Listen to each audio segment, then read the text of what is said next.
यह दिल्ली वाला कांड हो जाएगा जैसे दिल्ली की मुख्यमंत्री को जो लोगों ने गुजरात में आके एक ने कुत्तों के चक्कर में एक थप्पड़ जड़ दिया।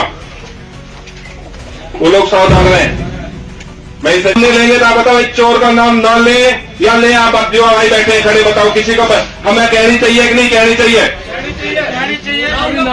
और हमने इस आंदोलन के लिए पूरे समाज ने, 36 बिरादरी ने, जिन्होंने आज हमें उजाड़ने के लिए उजाड़ दिया है, मैं ये कहता हूं जिन्होंने हमें आज उजाड़ा है उनको आईना दिखाने के लिए बहुत बड़ी महापंचायत भी हमने की है।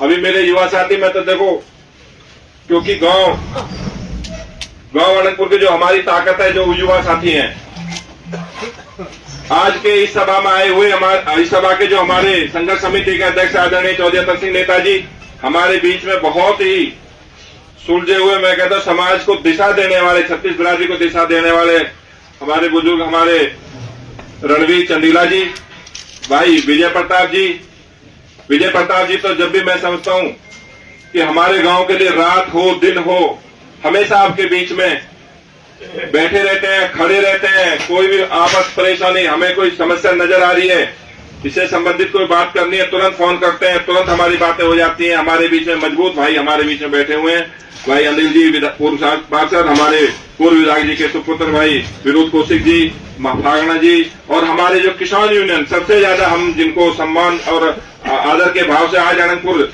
एक तरीका से ये दिखता है कि अनंतपुर को सबसे ज्यादा अगर किसी ने ताकत दी है तो किसान यूनियन के साथी हमारे, चाहे हमारे भानु से हो, चाहे हमारे अजय टिकैत जी से हो, बलराज भाटी जी से हो, या हमारे मुनिंदर पहलवान जी की जितनी भी तमाम की किसान आ रही है, यूनियन आ रही है हमें मदद देने के लिए, मैं सबका हाथ जोड़ के बहुत बहुत धन्यवाद करता हूं। दोस्तों, धीरे धीरे महापंचायत के बाद हमारा थोड़ा जो आंदोलन, जो क्योंकि लगा था कि हमें कुछ राहत मिल रही है, उसकी वजह से थोड़ा थोड़ा वो शांत होता चला गया। हम लगातार धरने पे बैठे रहे, हम लगातार गांव के चौपाल पे पंचायत करते रहे, तो ये भी देखते रहे कि गांव की संख्या उसमें कम रही। और उसका कारण ये भी रहा क्योंकि जब भी गांव को बुलाया गया, जब भी गांव बुलाया नहीं गया, जब भी आपत आई गांव अपने आप बहुत ज्यादा इकट्ठा हो, एकदम जहां भी जरूरत पड़ी वहां इकट्ठे हुए। पर कल जब हमने परसों ये देखा क्योंकि यहाँ पे लोग आए हुए थे और बाबा को एक तरीका से, हमारे राजकुमार जी को एक तरीका से धमकी देकर वो लोग गए, प्रशासन के लोग, वो प्रशासन के वो लोग थे जिनसे हमारे गांव के, हमारी जो संघर्ष समिति के जितने पदाधिकारी होटल राजेंस में पता लगा, हमें बुलाया नहीं गया, नहीं हमें बताया गया कि वहां वो लोग आ रहे हैं। हमें प्रेस के माध्यम से, हमें प्रशासन के अधिकारियों के माध्यम से पता लगा कि वहां वो आएंगे, उनसे आप अपनी जो आपने बात रखनी है वो रख देना। तो वहां हमारे 50 के करीब लोग वहां गए। जब वहां पहुंचे तो वो आए, उन्होंने बोला थोड़ा बैठिए, हम आ रहे हैं। 3 घंटे तक इंतजार हमने किया उनका बैठ के, और वो आए। जब उन्होंने बताया जी बताओ क्या है, तो हमारे आदरणीय अध्यक्ष जी की माध्यम से सबने एक ज्ञापन उनको दिया, जो गांव की स्थिति थी, जो गांव के बारे में जो सच्चाई आज तक उनको नहीं पहुंची जा रही थी, वो उसमें ज्ञापन में था। तो उन्होंने एक ही बात रखी कि वो तो सही है, गांव है, पर मुझे तो गांव की मलकियत के बारे में आज तक किसी ने, तुम ऑनरशिप कैसी तुम्हारी, तुम कैसे मालिक हो, मुझे तो आज तक किसी ने नहीं बताया। अगर वो आप मुझे दो तो वो ऑनरशिप में आ गए। उस ऑनरशिप को देख के मैं आपके लिए कुछ रियायत के लिए सुप्रीम कोर्ट से कहूं, बड़ा ही हमें आश्चर्य हुआ, क्योंकि उससे पहले भी काफी लोग, अब हमारे जो क्षेत्र के सांसद, यहाँ से 3-4 MLA और जो लोग उनसे मिल के आए, जिन्होंने पहले ज्ञापन दिया, और उस ज्ञापन के बारे में मैं आपको बता दूं, सारे गांव, सारे क्षेत्र को अब वो वायरल हो चुका है। 4500 एकड़ जमीन में से, 4500 एकड़ मलकियत में से 167 एकड़ की मांग करके आए हैं वो लोग। मैं ये समझता हूं कि उससे वो तो उठ के मुंह में जीरा, उससे तो न ही मिले तो अच्छा है। हम लड़ाई लड़के संघर्ष करके हम कुछ चीजों फालतू तो ले सकते हैं। तब उन लोगों ने, उन्होंने ये भी बोला कि वो पहले आए थे, उनसे भी मांगी थी हमने ये मलकियत के सबूत, आपके पास क्या है, अभी नहीं पहुंचाया तो आप ये पहुंचा देना। तो हमारे आदरणीय अध्यक्ष जी ने कही कि भाई वो हम आपको देना आ जाएंगे जी, जहां आपका ऑफिस हो वहां बता दो। उन्होंने कहा कि नहीं, आप ये डीसी फरीदाबाद वहीं खड़े हुए थे, डीसी फरीदाबाद को दे देना।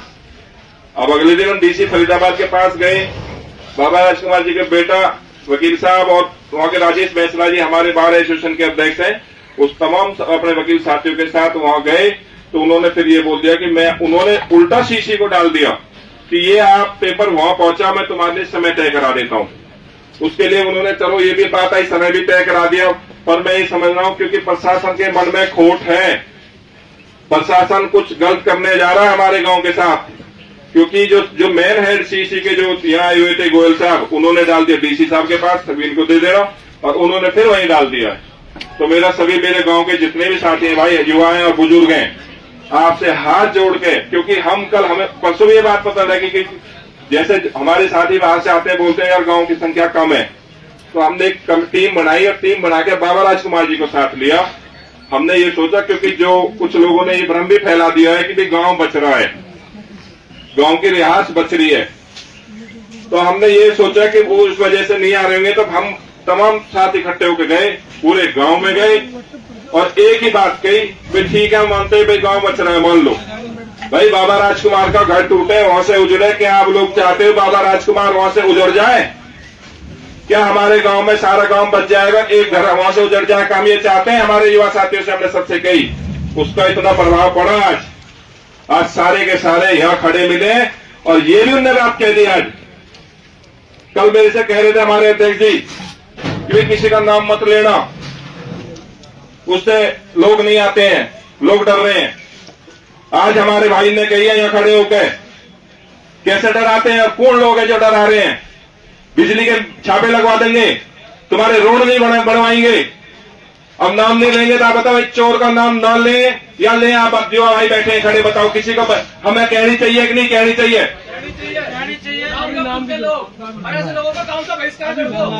देखो मैं ये कह रहा हूँ, सबे पता है, कुछ छुप के कह रहे हैं, कुछ उजागर कह रहे हैं, जो इस गांव को उजाड़ने वाले हैं उनके बारे में सबे पता है।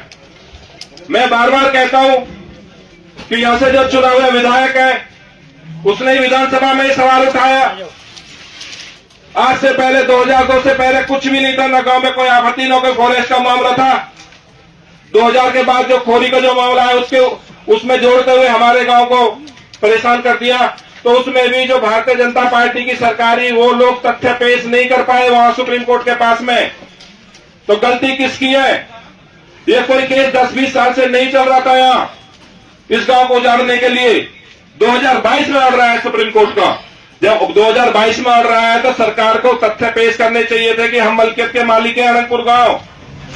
अनंतपुर गांव का इतिहास है, 1300 साल पहले हमारे गांव का इतिहास है, आज भी हमारे इतिहास में लिखा हुआ है। ये बात नहीं बतानी चाहिए थी क्या? तो हम किसके बारे में कहें? हमारे मंत्री जी किशन पाल जी, आज देखो भगवान साक्षी है, आप सब यहाँ लोग बैठे हुए हो, मैं आप एक मन की बात बताना चाहता हूँ। मैं तो जननायक जनता पार्टी में था, दुष्यंत चौटाला जी मेरे नेता है। लोकसभा चुनाव हुआ, लोकसभा चुनाव में किशन पाल जी के बेटा देवेंद्र भाई मेरे घर पे 4 लोगों को लेके आए, 2 घंटा बैठे रहे कि मदद करो हमारी पार्टी, हमें चुनाव में मदद करो, हमारे साथ लगो। 2 दिन बाद चौधरी किशन पाल गुर्जर जी आए, आओ भाई हमारे साथ दो, मदद करो। हमने भारतीय जनता पार्टी की मदद करी। मुझे बड़ा दुख होता है मंत्री जी की बातों से। आज 2 महीने हो गए, हमारे गांव में एक दिन भी बार से ही कभी किसी के यहाँ से खबर दे दी जाती है, कभी किसी के यहाँ से खबर दे दी जाती है, ऐसा कर लो, यहाँ आ जाओ। मैं तो ये कहता हूं, मैं तो फिर बहुत अपने सम्मानित अपने शब्दों में कहना चाहता हूं, मंत्री जी इस गांव के दुख को देख लो, इस गांव के दुख को देख लो, इन्हें परेशान मत होने दो। आप पे बहुत उम्मीद कर रखी है। भाई साहब ने, हमारे विजय भाई बीच में बैठे हैं, इन्होंने कई बार मंत्री जी को सीधे माइक से और अपने प्रेस के माध्यम से संबोधित किया, मंत्री जी श्रेय आप ले लो, कुछ नहीं चाहिए हमें तो बस सिर्फ इस गांव को बचा दो, इससे ज्यादा और क्या रहेगा। देखो मैं तो एक मन, हमने बहुत बड़ी महापंचायत आप लोगों के, क्योंकि 36 बिरादरी की, और मैं तो सौभाग्यशाली कहूंगा अपने गांव को, आपको बचाने के लिए पता नहीं पूरे प्रदेशों से, पूरे से देश से लोग आए। आज भी उनके मन में यह है कि कहीं गांव धोखे में न रह जाए। ये लोग गांव के लोग, इनको घोड़े वाले लोगों ने कोई न बहका के और इसको तोड़ दे, ये शांत हो जाए, इनको तोड़ दें। आज भी उन लोगों के बीच में मन में बात है। देखो मैं तो इससे बड़ी बात नहीं कहूंगा भाई साहब, मेरी तो अपने सुझाव है आप सब लोगों के बीच में। हमने बहुत बड़ी महापंचायत, कई लाख लोग यहाँ पर आए हमारे बीच में, उससे भी ये लोग नहीं जगे।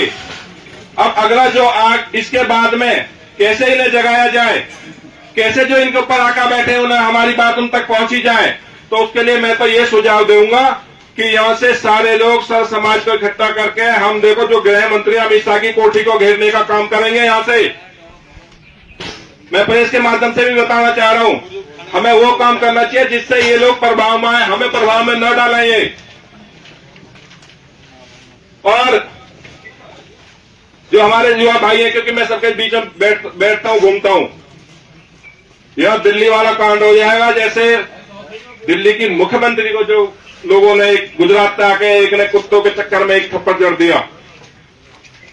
वो लोग सावधान रहें। मैं इससे ज्यादा कुछ नहीं कहूंगा क्योंकि कई बातें ऐसी हो जाती हैं। मेरी वजह से अगर हो सकता है किसी के भाई मैंने बात बुरी लगी हो तो मैं क्षमा चाहता हूं। बहुत बहुत धन्यवाद।